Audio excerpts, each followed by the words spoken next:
Good evening, everyone, and welcome to our October webinar, which is the second last one for 2021. And we're so happy to have all of you along. So I'm Rupert Koopman. I'm the Conservation Manager at the Botanical Society of South Africa. And tonight we're going to do something a little bit different, whereby we play a pre-recorded talk, and then later on we'll have the opportunity of engaging with the presenters.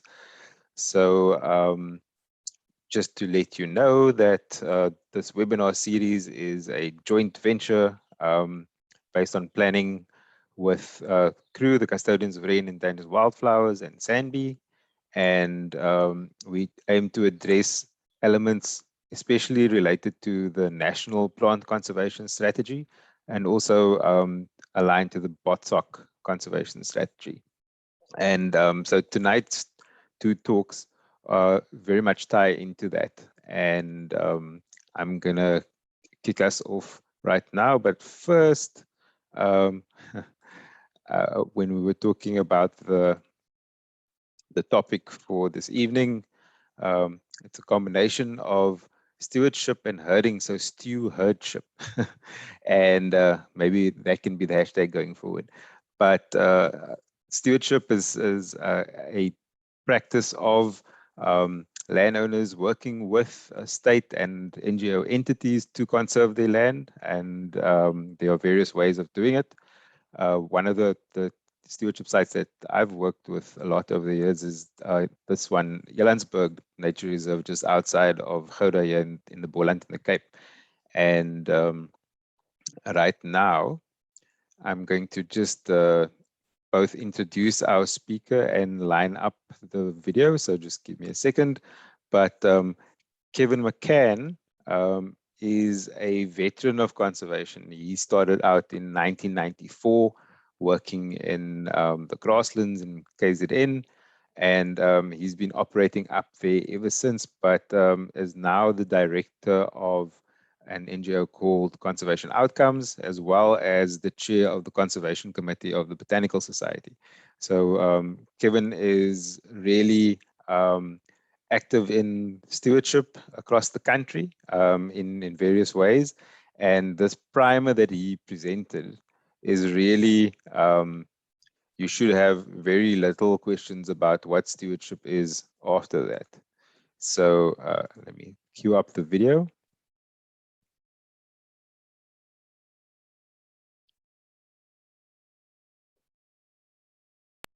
Great.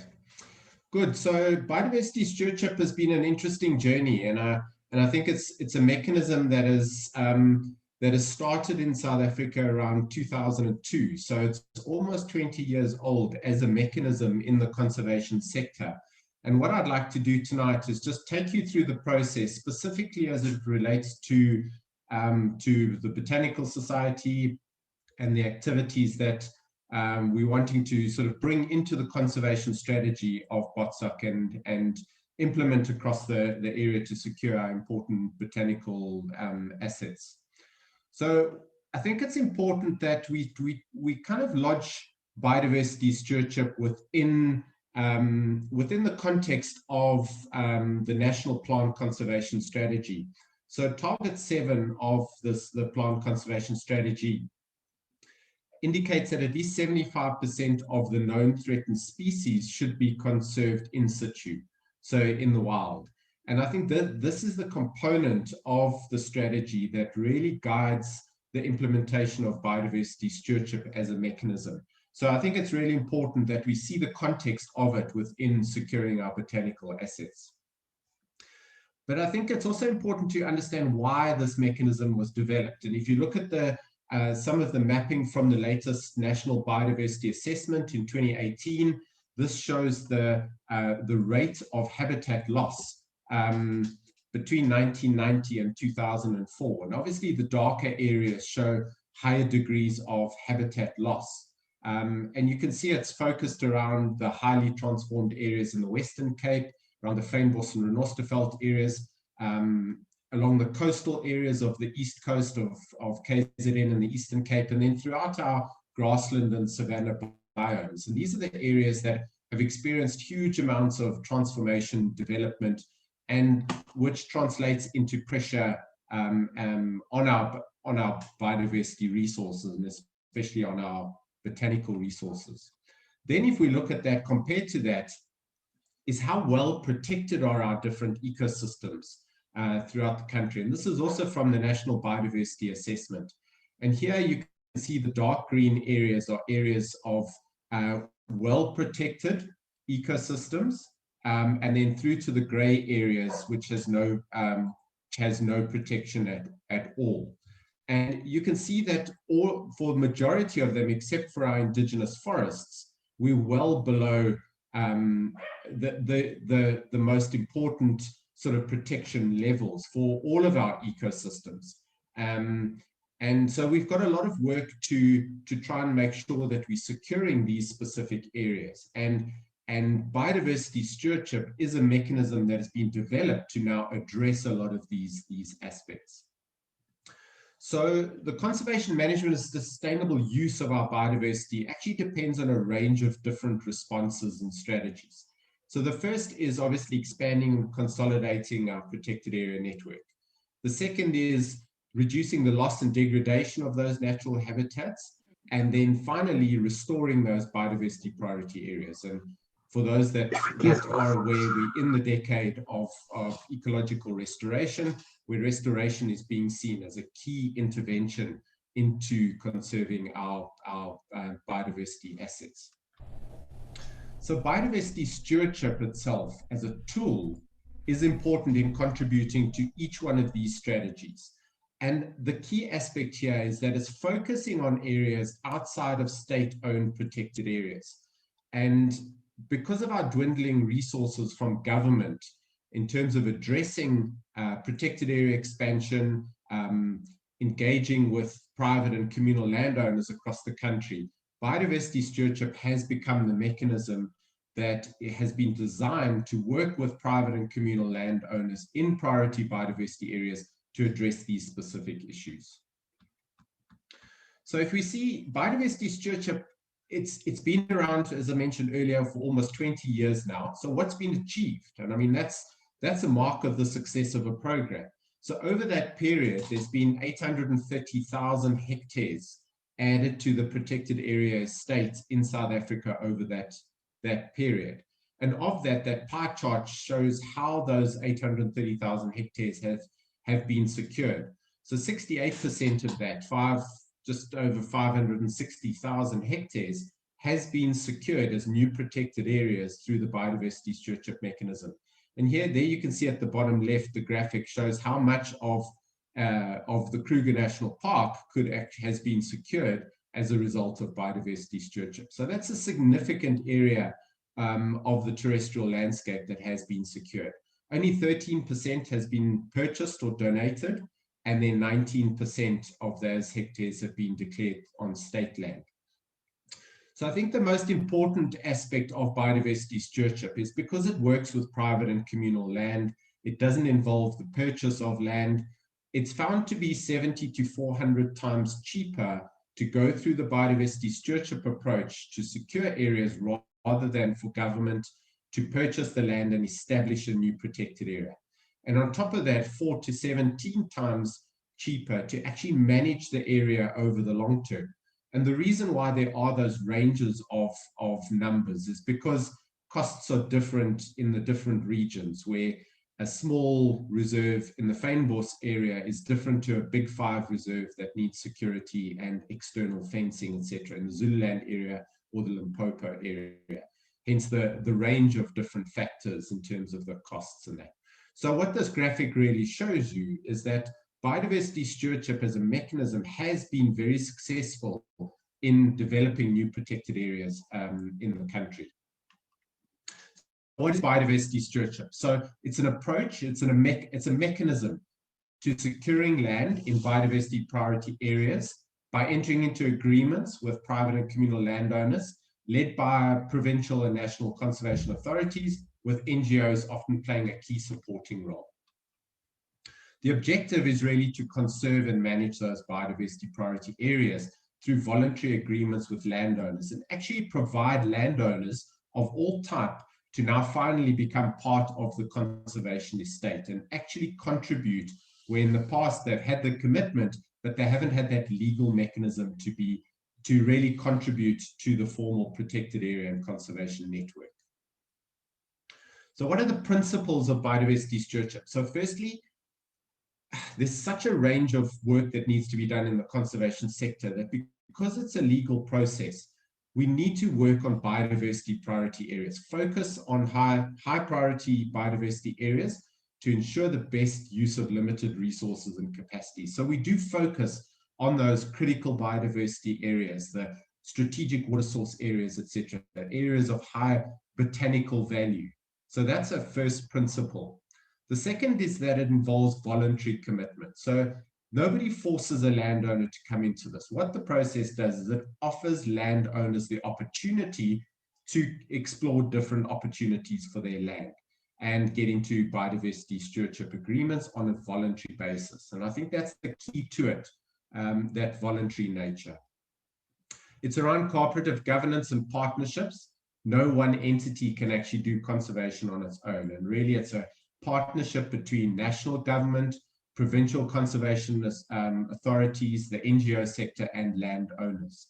So it's looking at a landscape scale approach, dealing with biodiversity priority areas and getting cooperation and partnerships across properties to effectively secure them. The next principle involves contractual agreements. This allows formal establishment of agreements in protected areas with landowners to get that long-term and legal security for the piece of land for conservation management. So that is a key principle of it. It's landowner focused, and it works for all types of land ownership: private land, communal land, state land, corporates. We've dealt with biodiversity stewardship agreements with such a huge range and diversity of different landowners, and it definitely does work within that context, but it really does focus on the landowner needs. And it's a key principle is around landowner extension support.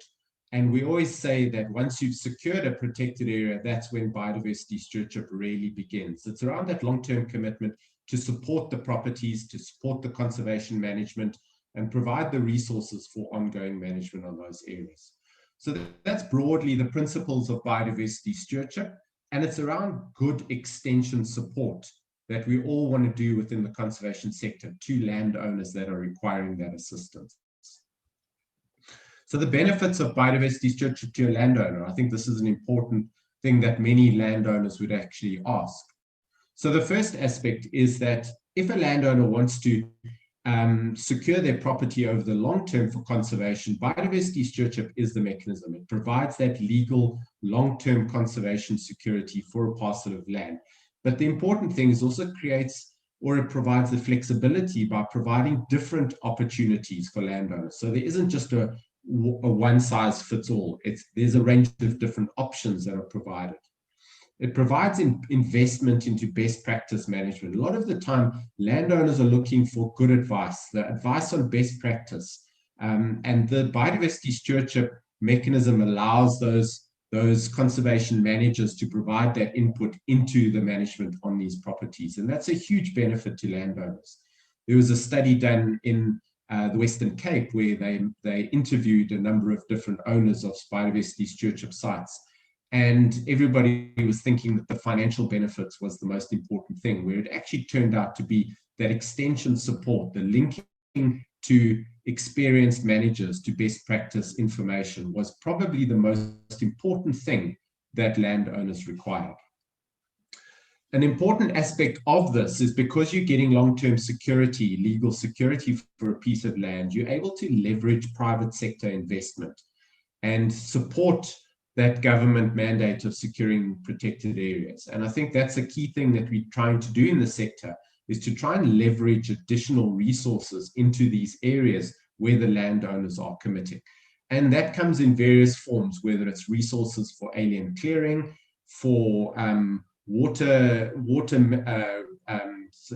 monitoring that we're doing in the Western Cape, or a range of contributions of game into Big Five reserves, etc., donations of game from provincial authorities. There's a range of different investments, and those investments are more secure because of the commitment from the landowners.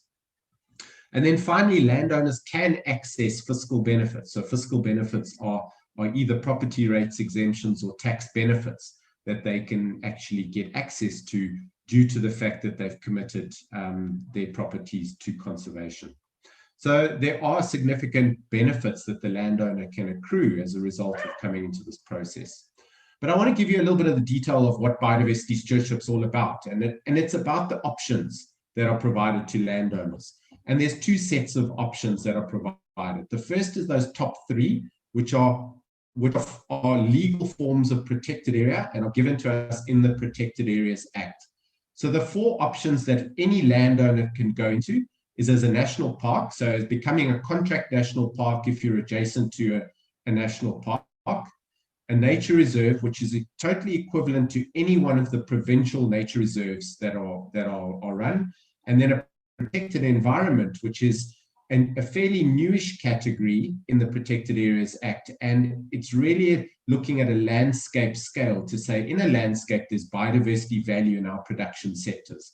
And we want to maintain that biodiversity within those production sectors. So it's slightly different to a nature reserve, a national park, but it provides the flexibility for a landowner to come on board.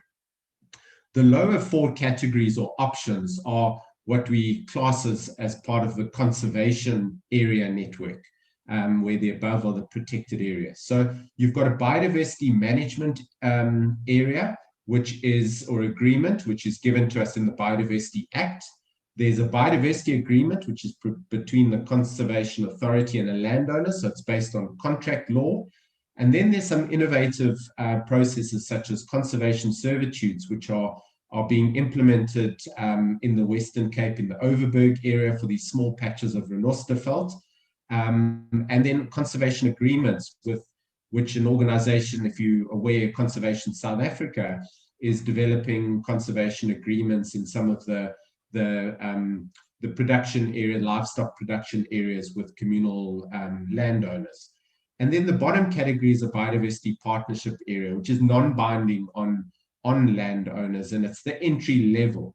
So what this does is it provides this range of different options for landowners to come into this process at a level that they're comfortable.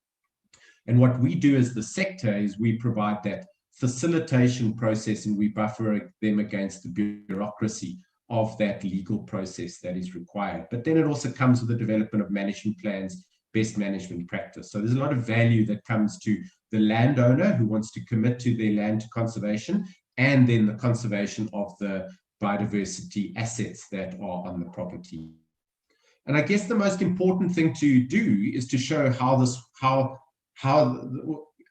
what sites have been secured and how this has worked. And I want to highlight some of the sites that have been negotiated as part of BotSoc's work. And Isabel Johnson, who's one of the presenters this evening, has done a huge amount of amazing work in the KZN area and securing some of these areas. So this is the Ngohumbe Nature Reserve, which was formally declared as a nature reserve in December last year. You can see the map there. It's just southwest of Durban, slightly inland from the coast. Got some amazing different habitat types. You can see the photograph there. And it has critically endangered KZN sandstone Southveld grassland. Over 600 plant species have been recorded on the site. And as I mentioned, it was declared in December last year. And that table just shows the breakdown of the different types of vegetation that occurs on the property and the diversity of it, from scarp forest to Southveld grassland to thornveld and bushveld ecosystem. So the diversity of the area is hugely important in terms of securing it as a nature reserve. Another site in KZN is the Babananga Game Reserve. This is a community-owned protected area who, with these three communities, are partnered with a private philanthropist, and they're securing over 20,000 hectares in the northern parts of KZN as a Big Five protected area. You can see that photograph there shows the White Umfolozi River that flows through the middle of it, and it's being developed as a Big 5 ecotourism reserve. Huge amounts of botanical diversity in those areas, and a huge asset in terms of securing it as a protected area. So here you even have a partnership between communities and a private landowner that are working together to develop their own nature reserve. This is an interesting one. This is the Ngula Nature Reserve. So this is land owned by Eskom. So this is on the border between KZN and the Free State, and Eskom developed a pump storage scheme to generate hydroelectricity. And as part of the development of that, on that escarpment between the two provinces, they were required to develop an offset, and they secured an additional 7,000 hectares of land around the storage dams. And there you can see that escarpment area with the grassland habitats together with the indigenous forest areas. And again, a huge amount of botanical assets and other biodiversity that occurs in the area. But this is a state entity that has developed a protected area as an offset requirement and is securing a huge amount of really, really important habitat on that escarpment between the provinces. Another interesting development is in the Cederberg area of the Western Cape. Here we're engaging with a number of different landowners that are collectively working together to develop a single nature reserve. So there's 7 landowners collectively making up about 7,000 hectares, predominantly Cederberg sandstone fynbos as the primary habitat, but they've also got some really important river systems that flow through that area. And you can see the map on the top left there shows an outline of that, which is about 80 kilometers north of Ceres in the Western Cape. So here you've got totally 7 different landowners that have combined, working together to try and develop their nature reserve as a combined protected area. So really interesting scenario there. That specific site has a massive diversity of plant species. And these are just some of the species that have been found and recorded on site. And it's the protection of this area that is ultimately going to result in the protection of a large number of these fynbos species. So another aspect that we do in KZN is looking at securing areas of Midlands misspelled grassland. This is a highly threatened grassland vegetation type. The 2 maps on the left there shows the top map shows the original extent of the Midlands misspelled grassland, and the bottom map shows the red shows the transformed area, and the green is literally the grassland areas that are remaining. So it's a highly fragmented landscape, but huge botanical diversity in those areas. And you can see the photograph in terms of the grass species diversity and the forbs that occur in those grasslands as well. So we're working with a lot of different landowners to secure these small fragments of Midlands misspelled grassland. Similar to this in the Eastern Cape around the Jeffreys Bay area is the Humansdorp Shell Renosterveld. And this obviously has a huge amount of botanical value as well. And again, that green there highlights the total global extent of this vegetation type.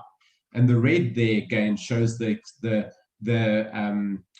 transformation of that specific vegetation type. And the green is literally what's remaining. So we're actually working with a number of different partners in that area to try and secure the remnants of these areas and then try and secure the botanical and biodiversity value of these areas. And biodiversity stewardship is the mechanism that's being used. This is a photograph of one of the sites in those coastal areas that is on the Crom River that is actually being secured as a nature reserve as we speak. So again, the biodiversity stewardship process being utilized to develop a privately owned nature reserve. So that hopefully just gives you a little bit of an idea on what biodiversity stewardship is, and then giving you some actual examples on how it can be implemented. So it's a mechanism that is currently being carried out in all 9 provinces of the country and has become a key strategy within BotSoc's conservation strategy. So we're quite keen to make sure we build on this and build BotSoc's contribution to the biodiversity stewardship implementation across the country. So thanks, Rupert. And yeah, I'm sure we'll have more discussions and questions at the end. Well, thanks to Kevin for that excellent talk.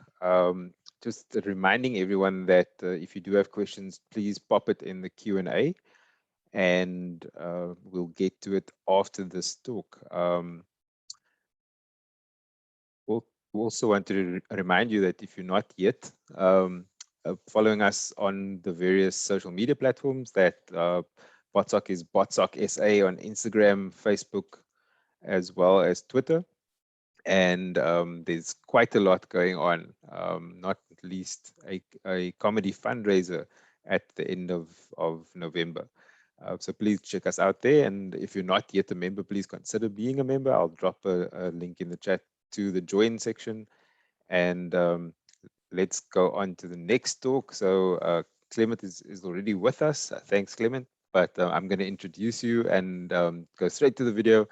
But Clement Cubido is a rangeland ecologist at the Agricultural Research Council, based at University of the Western Cape.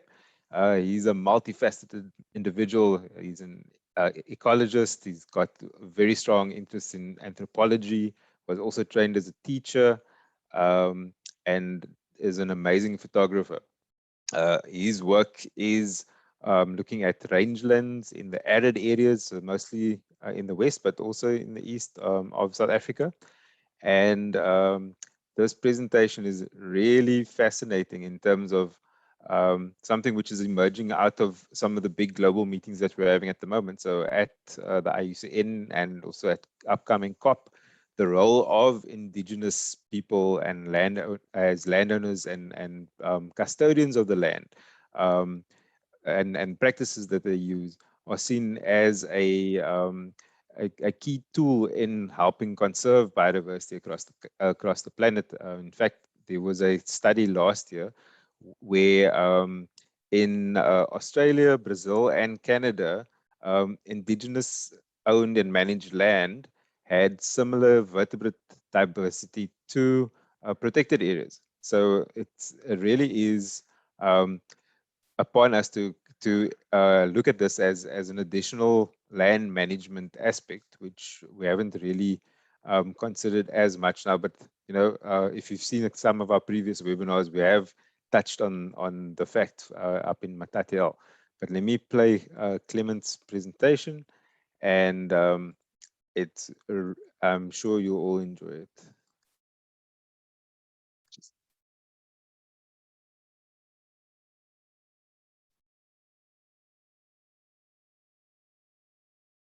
Okay.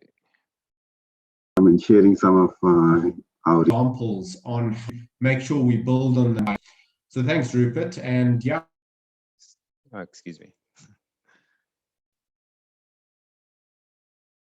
I'm sure we'll have more discussions and questions at the end.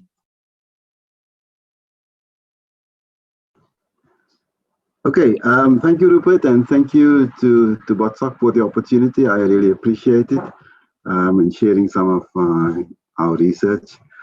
Okay, I struggle to get a topic, so it's just herding, and I'm just going to share some lessons learned from our work in Namaqualand. Okay, as you know, pastoralism is still practiced by many people across the world, up to between 200 and 500 million people worldwide.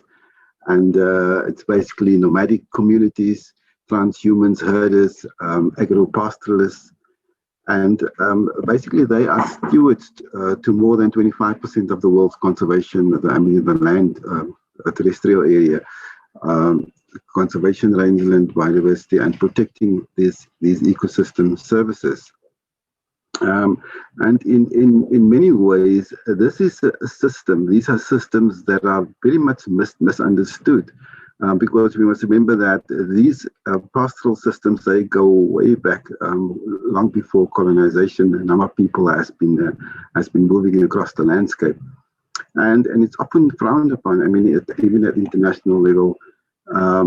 And it's regarded as a backward system in terms of rearing livestock. And there's not a lot of investment going into pastoralism. There's no political backing, and that is further creating poverty and vulnerability within these rural communities, especially in the Namaqualand region where I work. For those who don't know the area, just a map to show you. The green areas are the communal areas in Namaqualand, Lelyfontein, Komagast, Concordia, Steenkop, Pella, and Richtersveld. And most of our work we do in the Lelyfontein area and the Steenkop area, but we also did some recent work in the Richtersveld area. Just to give you an indication of the Lelyfontein area, it comprises of 10 villages within this environment. And just to give you an idea of the size of that area, Lelyfontein is about 191,000 hectares. The Cape Metropole is I think what I think it's in the way now. Just hold on for one moment. It's about 2,454 square meters. So that's just give you an indication of the size of Lelyfontein. Steenkop is more than 400,000 hectares, which is almost double the size of the Cape Metropole. And these areas, if you look at the ecology, it's a semi-arid area, semi-arid environment. We all know it's a biodiversity hotspot, one of only 2 biodiversity hotspots in the world. And it's got very high plant endemism. But along with that, it is a resource-poor communities, lots of unemployment, dependence on social grants and remittance. And the mining industry is helping, but we all know that the mines are closing down. And there are also other problems like early school dropouts in these villages, and also slow to absolutely no economic growth. In terms of the vegetation, I'm just going to give you a little bit of background on this, just touch on the vegetation basically. Because of the variance in altitude, the greener areas in the middle, there you get Namaqualand, granite, renosterveld, and up higher you even get a little bit of fynbos. And then the area is dominated by Namaqualand, the shrubland, the orange one, and the Namaqualand veld, and also the deeper orange one, the Namaqualand klipkopper shrublands. So it's quite diverse. It ranges from winter rainfall area to summer rainfall area to the eastern part where you'll find the Bushmanland area. Okay, so just briefly some background on what we do as the ARC in the Namaqualand region. We do a variety of work. My colleague and myself, you saw his name in the beginning of the slide, Irshan Samuels. We are both ecologists working in the agricultural field, working with communities even. One of our studies was on fire in Mountain Renosterveld in the Kamiesberg, where Megan Simons, one of our students, found that 7 years is the year that the minimum years that you will burn that will benefit both the livestock community as well as biodiversity. We also look at climate change adaptation, working with communities. This is a study done by Ntombela, Kuloliwe Ntombela. And what was interesting is that if you look at the issues at hand, you will see that climate change at the bottom is least concerned for these communities, and there are other issues like the social issues that are more concerning, like the youth that are lacking interest in farming or are not motivated. Then we do work on poisonous plants, and what is interesting is that these poisonous plant patches actually have a higher diversity compared to the matrix in the environment. We also look at fodder selection by livestock, and we followed animals during the winter and the dry period to see exactly what they are eating and what plants they are impacting in the rangeland. Then, as Rupert mentioned, I'm also interested in anthropology, and we work closely with anthropologists, interviewing farmers, livestock or herders, basically, where they will tell us more about how they value fodder plants in these environments. Also some work on alternative indigenous fodder, which is something new we're developing. And we're looking at Calabota sericea, which is the flaky spores. And of course, herding is one of the key interests we are looking at. So I'm going to talk more about herding and who are these Nama herders. This is the picture that depicts a few of the Nama herders in the Lelyfontein communal area, and even one in the Steenkop region, mostly male dominated. But you get a few female farmers, and they live very simple lives. They are resource poor farmers, and what is typical of the herders is that they've got the veeposte where the animals are kept, and then they've got the kookskerm where they make their food. So it's very basic setups where they can move rapidly across the environment between winter and summer grazing areas. This graph is work that's been done by Sean Samuels. Just gives you the different types of herders that you will find in Namaqualand, and he created different categories of herders. Some of them are actively involved, staying with the animals. Those who are not staying with the animals, those who move for shorter periods, and those who move after longer periods. So you've got the caretakers, collectors, the part-time herders, followers. The one that is the nomadic herders as well, and the selective herders. And then you get at the bottom those who stay with the animals for the whole day, which you will find them the most. And they are delegatory leaders or actual leaders that stays with the herd the entire day. So if you go into the mind of a herder, and that's me and Irshan at the bottom of the picture interviewing a herder. This was good times without COVID. They will basically look at the livestock comfort. As you can see in the picture below, it's a very slow movements with livestock, and that picture is the vegetation doesn't look great. It's in the bushland, it's a grassland, and it's in the middle of the drought period. Then they also look at the safety of the animals, the predator control. And dogs, very small frame dogs, are used in the process. And if you look at the statistics in terms of predator control, they are very, very effective, with only 4% or less than 4% of livestock losses through predators.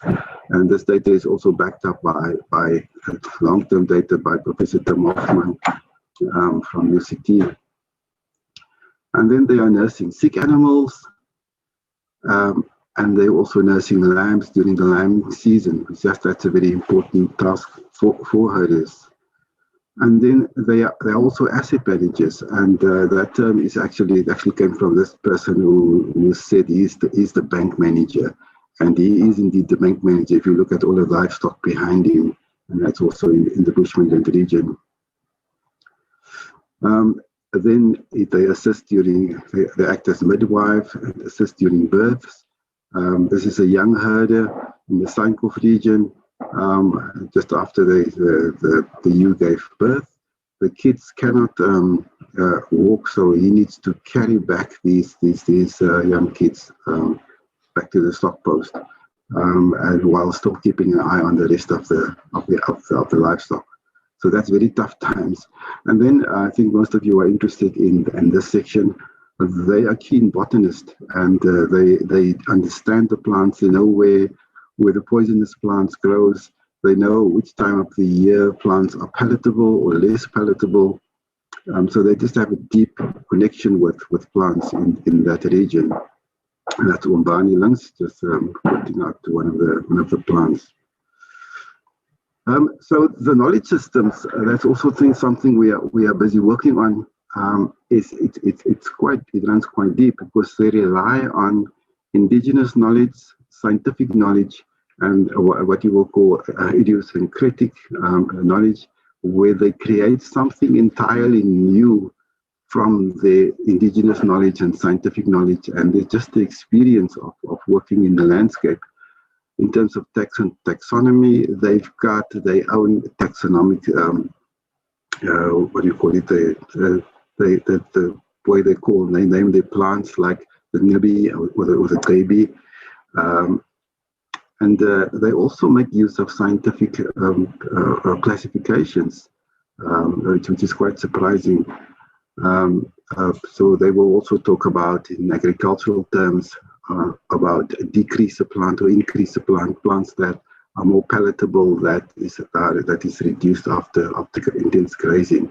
And I don't want to go into much detail because of time constraints, but if you look at pasture systems and in the idiosyncratic column, you will see the Carabota Sericea project is also, it's actually been encouraged by certain farmers who look at this plant as a potential plant for grazing.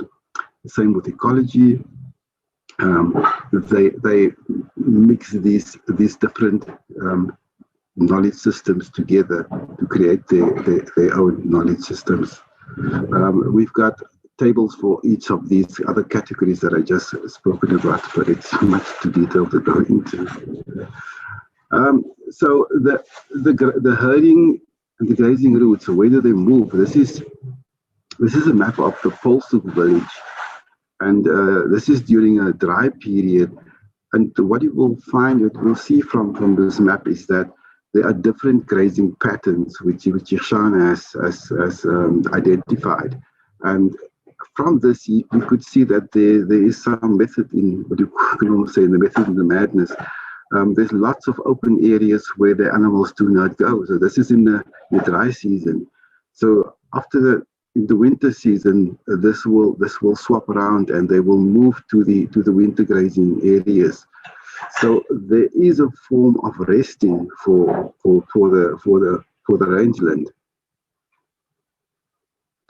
And this is very much similar to a study that's been done by French researchers, because herding is also practiced in France by Moret and Provenza. It's a very, very popular diagram they've got. And what it says that the herders act as almost like it's a menu. It's like chefs. They present the food to the animals. So they take these animals to, for example, to AS. AS would be an appetite stimulator in the morning when the animals are hungry. And then they will move from that to the next station. So, for example, BI to the boosters, and then back eventually to D, which will be the dessert for the day. So there is a system how the herders move. Quite interesting. When I'm talking about Provenza is that herders are quite well paid in France, and they also go to herding school. And many of them are very highly qualified people that eventually end up as herders. This is just to show that herders do have a mental map of the landscape, and they know where the poisonous plants are, where the water points are. These are exercises we've done with people in Steinkopf, and they are a clear image of where the resources are. Incidentally, the image on the bottom left is where they mapped out erosion on the area. And when I took that picture and I overlapped it with a picture on Google Earth, it was quite amazing how that actually fitted together. So where do they graze in the Leliefontein communal area? This comes from Yashan's PhD.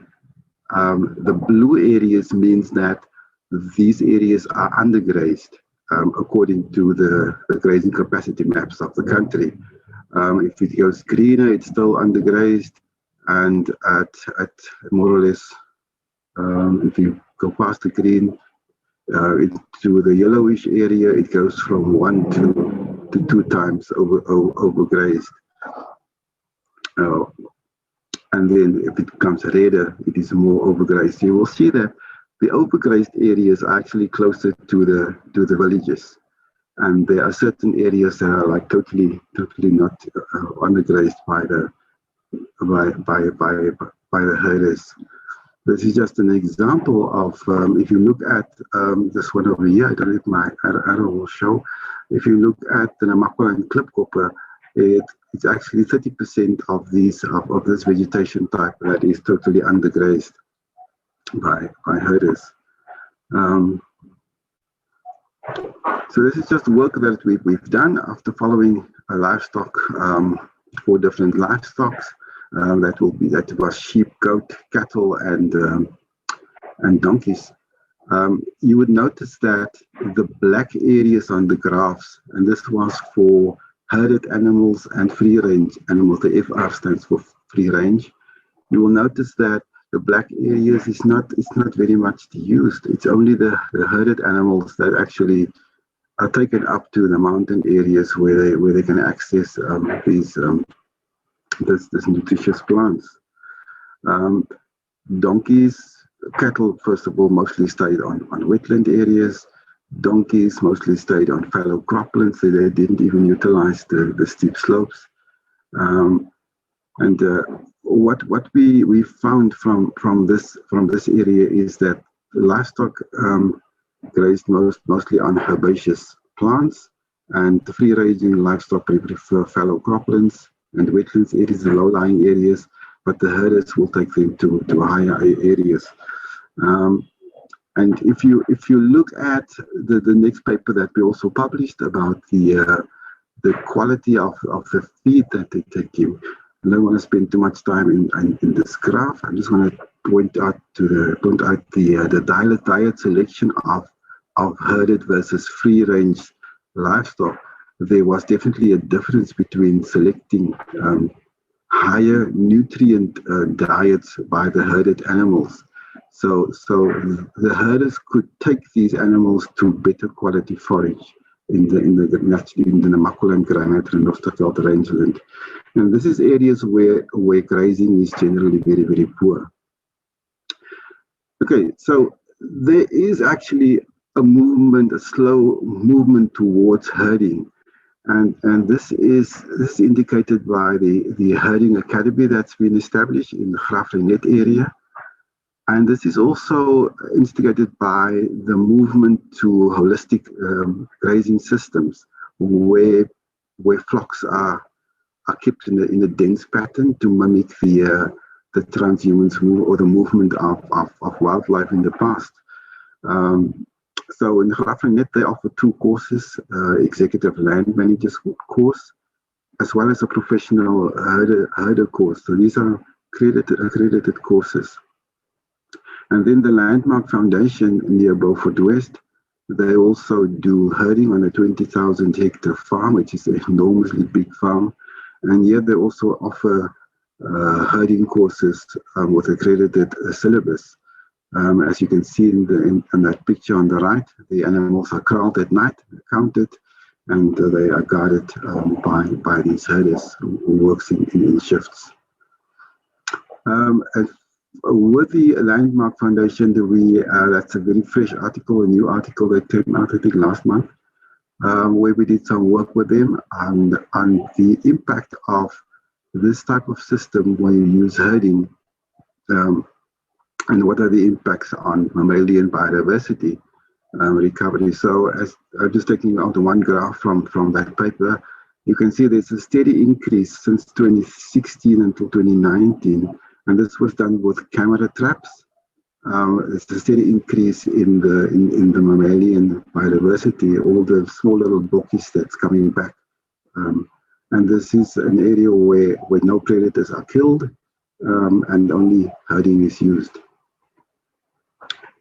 So what we have learned from herders in our work is that they have a very, very strong connection to the land and especially to plants. Our studies have shown that they allow livestock to access better quality forage. They use daily routes and they spend as little energy as possible for the livestock to reach the target grazing areas. And that herders have a huge knowledge pool that is based on indigenous knowledge and Western scientific knowledge. And they also have, because of that, a very complex evaluation system that encompasses various knowledge systems and also disciplines. And they also provide knowledge and observations that is important for the sustainable natural resource management. Yeah, for the last slide, I just want to point out what are the opportunities for conservation in communal areas. And this picture has been circulated many times, or some of these pictures about plant poaching. I just did a screen grab from last week's presentations in that 2-day workshop. Yeah, I was asked by Rupert to just take off the names because of security issues. Herders are the eyes and the ears on the ground. They walk on these communal areas, and all of these communal areas are basically hotspots for conservation, for plant poaching. And even though these special plants that are poached, even though they've got relatively very little value to herders in terms of rand and cent for the animals, they are concerned about poaching. I recently spoken to one of the old herders there in BotSoc, and he said he fired somebody who was been involved with plant poaching, who was his herder. But there are lots of honourable herders in the area that are concerned about the poaching.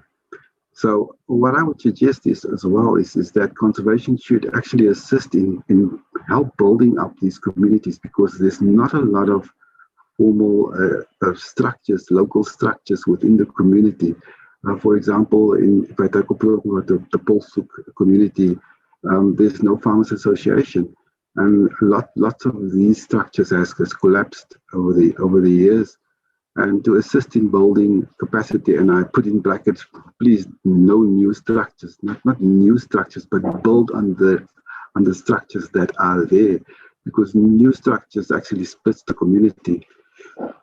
And then also to maybe equip herders with communication resources and networks, because many of the poaching hotspots, they do not have access to cell phone reception. There's no telecom reception.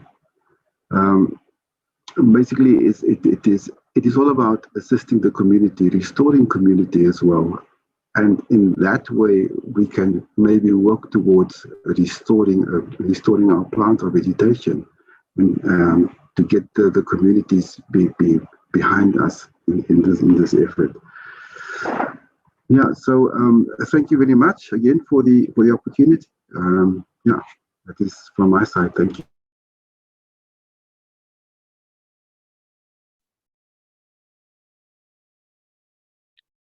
Thanks, Clement. So Clement is with us here, and if you have any questions for him, now would be the time.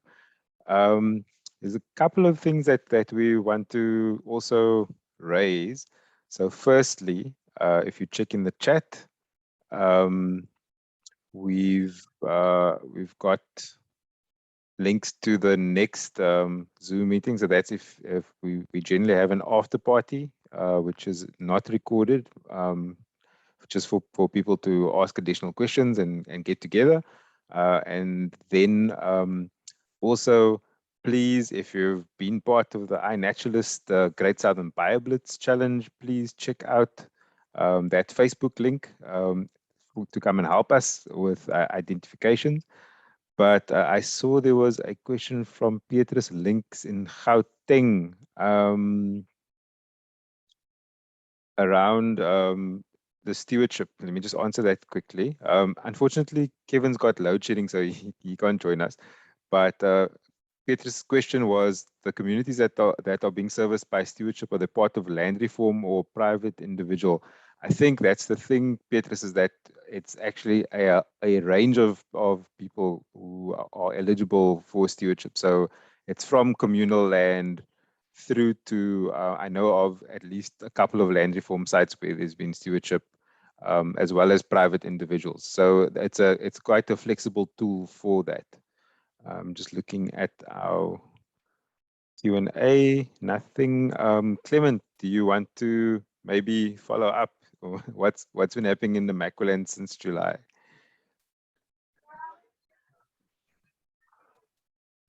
Just hold on. Let's see what's happening here. Okay, you can all hear me? Yeah, I hear you. I can't start my video.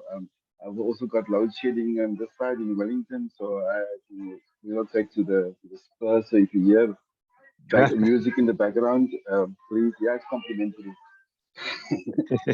um, yeah,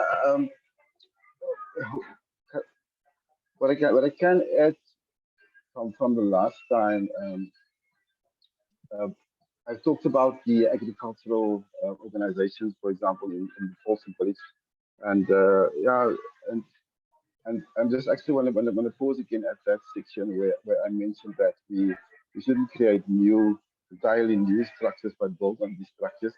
I've managed to build a new structure, of not build a new structure. I managed to assist that organization on a local scale, um, to build up the organization again. So they've got a new constitution, and one of the concerns that was raised in the first meeting was also the plants the plant poaching. So it's very much high on the agenda, Mm. to tackle that on a local scale. But of course, plant poaching is huge. It's huge across the vast area in the suffering Peru. But I think all of these small changes that we do, um, for the just to motivate people to encourage them to build up, and strengthen the structures. That's one way we can tackle this issue of plant poaching. Yeah, that's just briefly from my side. Last week I went to attended the executive land management course, that was in Krafelet by the Herding Academy. Yeah, so if there are farmers maybe in BotSoc that want to attend that, that's very useful. They make use of herding, not entirely of herding, but just a new approach to grazing systems and grazing management. Okay. If there are Cool. any questions, you're welcome to ask. Yeah, I think there might be some when we go to the after party, Clement, if you're available for that. But in the lieu of questions, I just want to quickly thank yourself and Kevin for laying out these complex issues really in a way that we can use. And you know that lots of people do watch these YouTube or the YouTube recordings afterwards and as a resource.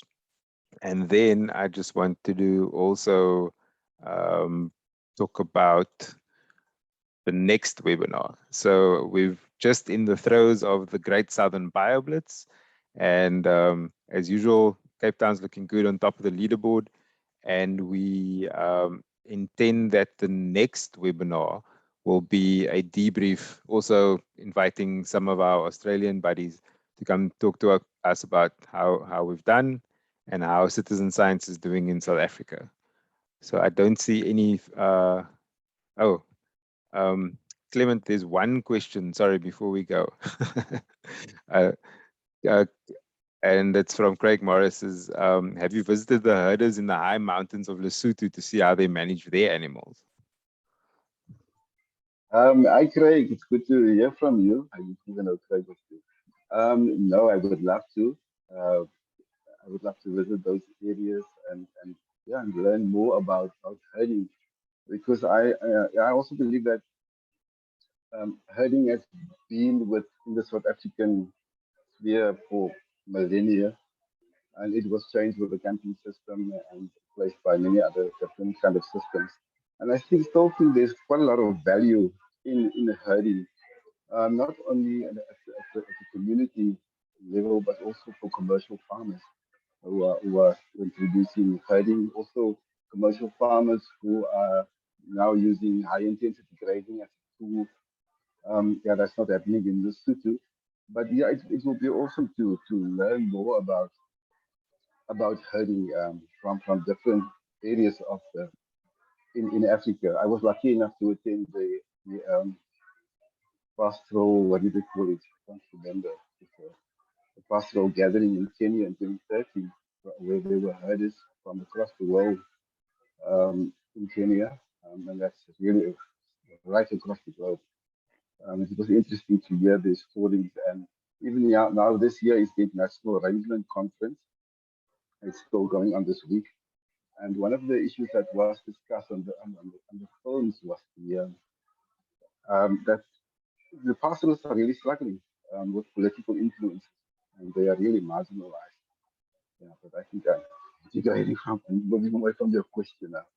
But yeah, the short answer is yes. I would actually love to visit that region as well. Yeah, it just shows that there's a lot of work still to be done in terms of helping everyone with access to the levers of power and how we need to manage land well for all of us going forward. And so thank you for the question, Craig, and thank you, Clement, for that. If people are keen on joining us for the after party, the link is in the chat. And our next webinar, like I said, will be a debrief for the Great Southern BioBlitz, and we want to be featuring people from the various cities and regions across the country to hear how they did things. So thank you very much, everyone, for joining us. Be safe and have a great evening. Goodbye.